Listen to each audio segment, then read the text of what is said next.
இது என் கதை. என் அன்பு உள்ளங்களுக்கு நான் எழுதும் என் கதை இது. என் கதைக்கு தலைப்பு என்ன தெரியுமா? என் கடமை மறவா. சொர்க்கத்தில் ரொம்ப சந்தோஷமாக கடவுளோட வாழ்ந்துட்டு வந்தேன் நான். எந்த ஒரு பிரச்சனையும் கிடையாது. எப்போவுமே சந்தோஷம் சந்தோஷம் சந்தோஷம். எப்பப்போ நினைக்கிறேனோ கடவுளோட பேசலாம், கடவுளோட விளையாடலாம், கடவுளோட கூடவே படுத்திருக்கலாம், சாப்பிடலாம், என்னன்னாலும் செய்யலாம். என் வாழ்க்கை ரொம்ப அழகாக இருந்தது. ஒரு நாள் எனக்குள்ள ஒரு எண்ணம், இத்தனை பேர் இங்கே சொர்க்கத்தில் இருக்கோமே, கடவுள் எல்லாரிடமும் ஒரே மாதிரி இருக்காரு. ஆனால் எனக்கு தெரிஞ்ச வரையும் கடவுளை மிக மிக நேசிக்கிறது நான் மட்டும்தான். அதை கண்டிப்பாக கடவுள்கிட்ட அதை புரிய வைக்கணும் அப்படின்னு சொல்லி ஒரு நாள் கடவுள்கிட்ட நான் போனேன். போய் சொன்னேன் அவர்கிட்ட, கடவுளே, எத்தனை பேர் உன்னைய சுற்றி இருந்தாலும் என்னோட அன்பு, பாசம், நேசம், காதல் எல்லாத்துக்கும் ஈடு இங்கே யாருமே இல்லை. என்னோட உண்மையான அன்பு பாசமோ மேலே இருக்கிறது வேற யாருமே அதை அடிச்சுக்க முடியாது. அப்போ கடவுள் சிரிச்சிட்டே என்னை பக்கத்தில் கூப்பிட்டு சொன்னார், அழகான குழந்தையே, நான் உனக்கு ஒரு பரீட்சை வைக்கிறேன். நீ அந்த பரீட்சையில் ஜெயிச்சிட்டேன்னா நீ சொல்கிறது தான். என்னை மிக மிக நேசிக்கிறது நீ தான். எனக்கு ஆர்வம் தாங்கலை. என்ன பரீட்சை, உடனே சொல்லுங்க அப்படின்னு நின்னேன். என்ன ஆச்சரியம், கடவுள் அப்படியே அவர் இதயத்தில் இருந்து ஒரு குட்டி பாகத்தை எடுத்து அழகான ஒரு ஒளியா என்னோட இதயத்துக்குள்ள வச்சார். அப்படியே மெய் மறந்து பூரிச்சிட்டேன். கடவுளோட ஒரு குட்டி பாகம் அழகான ஜோதியா எனக்குள்ள இருக்கு இல்லையா? அதை நினைச்சு நினைச்சு உணர்ந்து மெய் சிலிர்த்து போயிட்டேன். அப்போ கடவுள் சொன்னார், இன்னும் பரீட்சையே ஆரம்பிக்கலை அப்படின்னு சொல்லிட்டு அவர் சொல்கிறாரு, என்னோட ஜோதி உனக்குள்ளே இருக்கு, அதோட நீ பூமிக்கு போகணும்.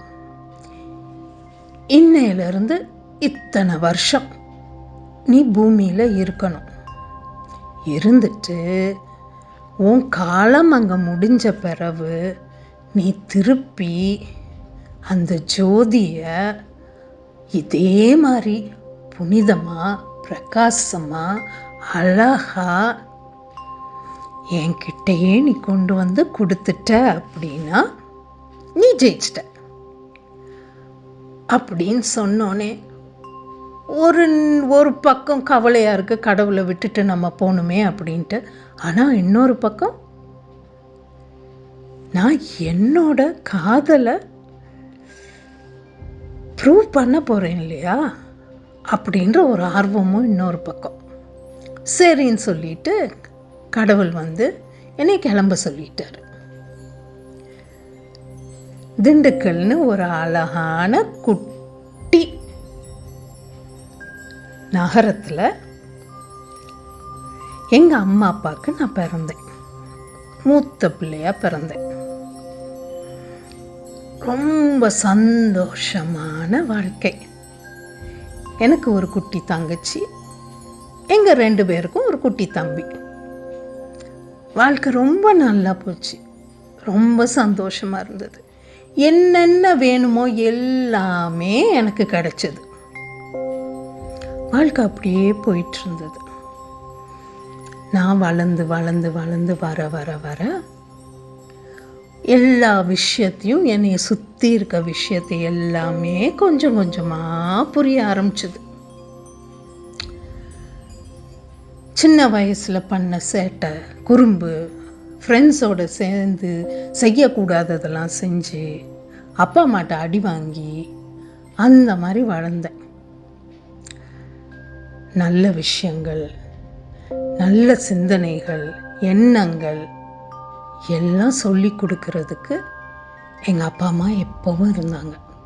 அழகான ஆசிரியர்கள், நல்ல நண்பர்கள், எல்லாம் நல்லா போயிட்டு இருந்தது. சந்தோஷமாக தான் நான் இருந்தேன். ஆனால் கொஞ்சம் சேட்டையும் கூட தான். பொறாமை, கம்பேரிசன், வேணும்னு நினைக்கிறது, இது எல்லாமே எனக்குள்ளே இருக்க தான் செஞ்சது. கோபம், அவசரம், நிதானம் இல்லாமல் எல்லாமே இருந்தது. வாழ்க்கை அப்படியே போச்சு. அப்போ ஒரு நிமிஷம் நான் யோசிப்பேன். அமைதி, சாந்தம், அன்பு, கருணை, காதல் இதெல்லாம் இருக்கிறப்ப ஒரு மாதிரி சந்தோஷமாக இருக்கேன். ஆனால் இது மட்டும் இல்லையே என் வாழ்க்கையில். பொறாமை, குற்ற உணர்வு, கோபம், ஏமாற்றம், தயக்கம், பயம் எல்லாமே இருந்ததே. அப்போ வாழ்க்கை அப்படி போயிட்டே இருக்கிறப்ப ஒரு நாள் என் தங்கச்சி என்கிட்ட ஒரு கேள்வி கேட்டா. வாழ்க்கை இப்படியே போயிட்டே இருந்தது. எனக்குள்ளே இருக்கிற அந்த ஜோதியை பற்றி நான் யோசித்தது கிடையாது. ஏன்னா என்னைய சுற்றி இருந்த உலகம் அவ்வளோ வேகமாக, அவ்வளோ ஈர்க்கக்கூடிய சக்தியாக, ரொம்ப இன்ட்ரெஸ்டிங்காக இருந்தது. அப்போ நமக்கு எங்கே உள்ளே போக டைமு கிடையாது. அதனால அந்த உலகத்தை பார்த்துக்கிட்டே ஆன்ட்டு இருந்தேன். அப்பப்போ கடவுள் அப்படின்னு பேசுவாங்க. என்றைக்குமே நான் எனக்குள்ளே இருக்க ஜோதியை நான் பார்க்க மாட்டேன். கோயிலுக்கு போவேன், இல்லை மரத்தடியில் உட்காந்து கோயில் மணி சத்தம் கேட்கும், அதை கேட்பேன். புத்தகங்கள் நிறைய வாசிப்பேன் கடவுளை பற்றி. இப்படியே தான் போச்சு என் காலங்கள். சரி, இப்போ அந்த கேள்விக்கு வருவோம். என் தங்கச்சி ஒரு நாள் வந்து கேட்டான், நீ தான் இத்தனை புத்தகங்கள் படிக்கிற, சாமி சாமின்னு ரொம்ப கும்பிடுற, நான் ஒரு கேள்வி கேட்குறேன், அதுக்கு நீ பதில் சொல்லு. என் தங்கச்சி கேட்ட கேள்விதான் என் வாழ்க்கையே மாற்ற போகுதுன்ற புரிதல் எனக்கு அப்போ இல்லை. அவள் என்கிட்ட கேட்டா, மகாபாரத கதை நிறைய நீ சொல்கிறியே, எனக்கு அதில் ஒரு சந்தேகம் இருக்கு. என்ன அப்படின்னா, திரௌபதி கிருஷ்ணரை கூப்பிட்டப்ப காப்பாற்றுறதுக்கு கிருஷ்ண பரமாத்மா டக்குன்னு திரௌபதியை காப்பாற்றிட்டார் அந்த சபையில். ஆனால் அதே கிருஷ்ணர் திரௌபதியோட புதல்வர்கள் எல்லாம் அஸ்வத்தாமா கொன்னப்ப எங்கே போயிட்டாரு? ஏன் கிருஷ்ண பரமாத்மா அப்போ அவங்கள காப்பாற்றலை? திரௌபதியை காப்பாற்றினவர் இவங்களையும் காப்பாற்றிருக்கணும்ல அப்படின்னு ஒரு கேள்வி கேட்டான். நிறையா யோசித்தேன். அப்போ எனக்குள்ள ஒரு நெருடல் இருந்துக்கிட்டே இருந்தது. ஆனால் அது என்னன்னு மட்டும் எனக்கு அதை டக்குன்னு அதை உணர முடியலை. நான் எப்போவுமே காலையில் சூரியன் கடியில் உட்காந்து என் தியானத்தை பண்ணுறது உண்டு. ஒவ்வொரு நாளும் இவ கேட்ட கேள்வி என் மனசுக்குள்ளே ஓடிக்கிட்டே தான் இருக்கும். ஆனால் இன்னைக்கு அதோட விடை கிடைச்சிருச்சு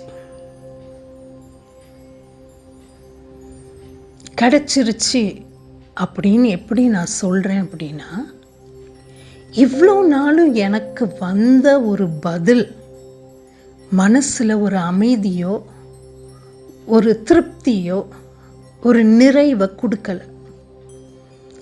ஆனால் இன்னைக்கு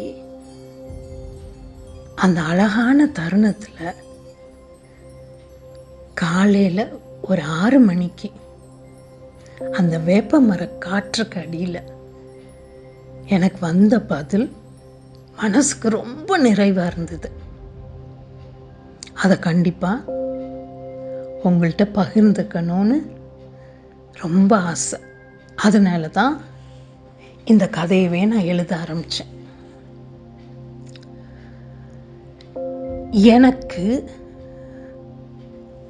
அந்த பதில் வந்த பிறகு தான் நான் எங்கேருந்து வந்திருக்கேன், எங்கேருந்து உருவாகி வந்திருக்கேன், எதுக்காக இங்கே வந்திருக்கேன் அப்படின்ற புரிதல் எனக்கு வந்துச்சு.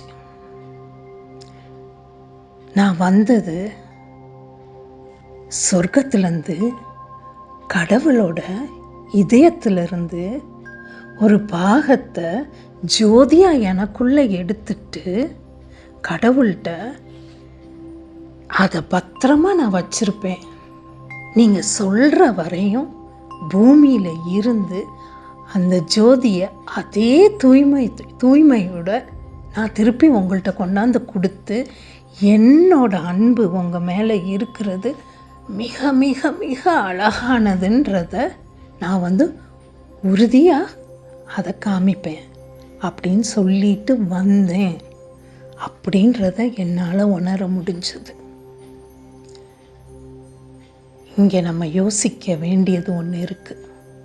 வாழ்க்கையில் நம்ம பர்பஸ் என்ன, நம்ம கடமை என்ன, எதுக்காக நம்ம பிறந்தோம் அப்படின்னு நினச்சி நினச்சி நினச்சி நிறைய பேர் நம்ம யோசிக்கிறது உண்டு. நல்லா தெரிஞ்சுக்கோங்க, திரௌபதி கிருஷ்ண பரமாத்மாவை கூப்பிட்டப்ப அவர் திரௌபதியை காப்பாற்றினார். ஏன் தெரியுமா? ஏன்னா திரௌபதியோட கடமை இன்னும் முடியலை. திரௌபதி இருந்து சாபம் கொடுத்து போர் நிகழ்ந்து தர்மம் ஜெயிச்சு நிலைநாட்டி நிற்கணும். அதனால கடவுள் அந்த கடமையை அவள் முடிக்காமல் அவளை எப்படி கூப்பிடுறது? முடியாதே. அதனால அந்த நேரத்தில் ஒரு அழகான ஆசீர்வாதமாக அவள்கிட்ட வந்தார். திரௌபதியோட பிள்ளைங்களோட காலம் இந்த பூமியில் முடிஞ்சிருச்சு. அதே தான் அபிமன்யுக்கும். அவங்க வந்த கடமை முடிஞ்சிருச்சு. அப்படின்றப்ப கடவுளே நினச்சாலும் அவங்க பூமியில் இருக்க முடியாது. அவங்க மறுபடியும் கடவுள்கிட்ட அவரோட ஜோதியை எடுத்துட்டு போய் தான் ஆகணும். அதே மாதிரி தான் வாழ்க்கையில் நமக்குள்ள இருக்கிற அந்த ஜோதி, அந்த சக்தி, அந்த கடவுளின் இதயத்தில் ஒரு பாகம் ரொம்ப விலையே கொடுக்க முடியாத அளவுக்கு ஒரு அற்புதம், அதிசயம், ஒரு ரொம்ப அழகான ஒரு விஷயம் அது. அப்போ நம்மளை சுற்றி நல்ல விஷயங்களும் கெட்ட விஷயங்களும் என்ன செய்யுமா, எப்படியாவது அந்த ஜோதியை பறிக்கணும்னு பார்க்குமா. நம்ம வாழ்க்கையே அதுதான், ஒரு குட்டி விளையாட்டு தான். கடவுள் நம்மளை அதுக்கு தான் அனுப்பியிருக்காரு. ஏன்னா அந்த பரீட்சையை பாஸ் ஆகணும் இல்லையா, நம்ம ஃபெயில் ஆகிறோமா பாஸ் ஆகிறோமான்றது பார்க்கணும் இல்லையா. அப்போது நம்மளை சுற்றி நிறைய அனுபவங்கள் வரும், நிறைய நபர்கள் வருவாங்க, நிறைய செயல்கள் நடக்கும். அந்த நல்லதாக இருக்கட்டும் கெட்டதாக இருக்கட்டும் எதுவாக இருந்தாலும் நமக்குள்ள இருக்கிற அந்த அழகான வைடூரியத்தை பறிக்கிறதுக்குன்னே நிற்கும். அப்போது நமக்கு கடவுள் சாய்ஸ் அப்படின்றது ஒன்று கொடுத்துட்றாரு. நம்ம அந்த ஜோதியை பத்திரமா வச்சுருக்கோமா, இல்லை சுற்றி வர்ற விஷயங்கள் அதை அசுத்தமாக்க விட்டுறோமான்றது நம்ம கையில் தான் இருக்கு. இதுதான் வாழ்க்கை. என் கடமை என்ன, என் பர்பஸ் என்ன அப்படின்னு கேட்குற ஒவ்வொரு உள்ளத்துக்கும் நான் சொல்ல விரும்புகிறது இதுதான். நீ உருவாக்கப்பட்ட இடம் அந்த பிரபஞ்சம். நீ உருவாகி வர்றப்பயே அந்த பிரபஞ்சத்தின் ஒரு குட்டி பாகத்தை ஜோதியாக உனக்குள்ள நீ கொண்டு வர்ற. வாழ்க்கை என்ற பரீட்சையை நடக்கிறோம், எல்லாரும் நடக்கிறோம். கெட்டது நடக்கும், நல்லது நடக்கும், நம்மளை சுற்றி என்னென்னமோ நடக்கும். எல்லாமே நமக்குள்ளே இருக்கிற அந்த அழகான ஜோதியை பறிக்கிறதுக்கு. ஏன்னா அவ்வளோ விலை உயர்ந்த, அதுக்கு ப்ரைஸ்லெஸ் அந்த கிஃப்ட் நமக்குள்ளே இருக்கிறது. அப்போது அந்த சுற்றி இருக்கிற எல்லா விஷயத்துக்கும் நம்மளை விட்டு கொடுத்துட்றோமா, இல்லை அதையும் தாண்டி அந்த ஜோதியை அழகாக அரவணைச்சி கடைசி வரையும் கடவுள்கிட்ட போய் நம்ம ஒப்படைக்கிறோமா அப்படின்றது தான் வாழ்க்கை. ஒவ்வொருத்தவங்களுக்கும் பிறப்பு இறப்பு எல்லாமே பிரபஞ்ச கையில் தான். அந்த பிறப்புக்கும் இறப்புக்கும் நடுவில் உள்ள காலங்கள் நமக்கு பரீட்சை. உன்னோட இறப்பு காலம் இறக்கின்ற நாள் வந்துருச்சுன்னா ஒரு நொடி கூட அதுக்கப்புறம் உன்னால் பூமியில் இருக்க முடியாது. அதே மாதிரி உனக்கு இன்னும் டைம் வரலை அப்படின்னா நீ தலைகீழ நின்னா கூட உன்னால் போக முடியாது. நிறைய விஷயங்கள் வாழ்க்கையில் நம்ம கேட்டிருப்போம். ஏன் இப்போ கூட ரீசண்டாக ஒரு விமானம் வெடித்து அதில் ஒரே ஒருத்தர் மட்டும் சர்வை பண்ணி வந்தார். என்ன ஒரு ஆச்சரியம், என்ன ஒரு மிரக்கல்! அது கடவுளின் செயல். அது என்ன, அந்த ஆன்மாவோட கடமை இன்னும் முடியலை, இன்னும் இருக்கு. அதுதான் மிரக்கல். அப்போ நம்ம இன்னும் மூச்சு விட்டுக்கிட்டு இருக்கோம், இன்னும் இந்த பூமியில் இருக்கோம் அப்படின்னா இன்னும் நம்ம கடமை முடியலை. உன் கடமை வேற எதுவுமே கிடையாது. உன் கடமை எது தெரியுமா? உனக்குள்ளே இருக்கிற அந்த அழகான சக்தியை மட்டும் அழகாக பாதுகாத்துக்கிறது தான் உன் கடமை. எப்படி பாதுகாக்க முடியும்? உன்னோட செயல்கள், உன்னோட எண்ணங்கள், சிந்தனைகள், இது எல்லாமே தூய்மையாக நீ வச்சுக்கிட்ட அப்படின்னா கண்டிப்பாக அந்த ஜோதிக்கிட்ட யாருமே நெருங்க முடியாது, யாருமே பறிச்சுக்க முடியாது. உன் காலம் முடிஞ்சு நீ திருப்பி போகிறப்ப உனக்காக கடவுள் காத்துட்டே இருப்பார். உனக்குள்ள அவர் வச்சு அனுப்புன அழகான அந்த ஜோதியை அதே மாதிரி அழகாக கொண்டு வந்திருக்கியான்னு பார்ப்பாரு. உன்னோட அன்பு, உன்னோட காதல், உன்னோட உணர்வுகள் எல்லாமே அந்த கடவுள் பாதத்துக்கு நீ அர்ப்பணிச்சிட்டேனா இந்த வாழ்க்கையை மிக சுலபமாக, இந்த பரீட்சையில் மிக அற்புதமாக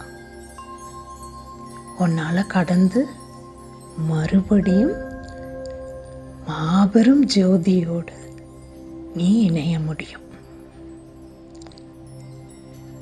உன் கடமை அந்த ஜோதியை, அந்த சக்தியை அழகாக பாதுகாத்துக்கிறது தான். நம்ம எல்லாராலையும் முடியும். சுற்றி நிறைய அனுபவங்கள் நம்மளை டெஸ்ட் பண்ணிக்கிட்டே தான் இருக்கும். அதுதானே பரீட்சையே.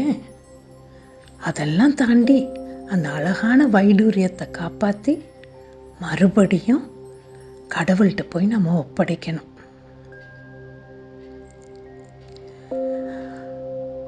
அதை எப்படியாவது அழகா தூய்மையா வச்சிருக்கணும் அப்படின்னு ஒவ்வொரு நாளும் என்னோட சக்தியை உணர்ந்து புரிந்து அவள் சொல்படி கேட்டு